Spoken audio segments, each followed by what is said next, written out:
তফসিল ঘোষণার ২৪ ঘন্টার মধ্যে ওসমান হাদির উপরে যে হামলা, এই হামলা প্রমাণ করে যে পুরাতন যে ফ্যাসিবাদ তারাও রয়ে গেছে, আর নতুন করে যারা জালিম হতে চাচ্ছে তারা আগামী নির্বাচন ওই আওয়ামী লীগের মতোই দখল করতে চায়।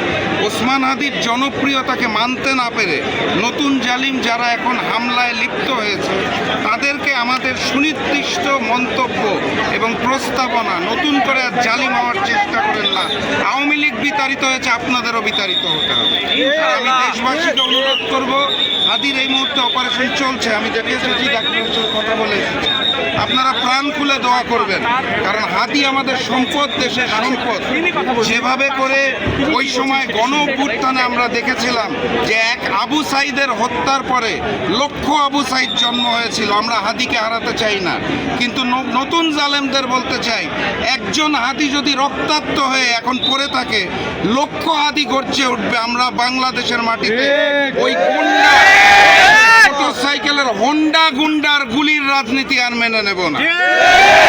অতএব নতুন জালিমদের বলতে চাই, সভ্য রাজনীতিতে, সুন্দর রাজনীতিতে ফেরত আসুন, না হলে জনগণ আপনাদেরও প্রতিরোধ।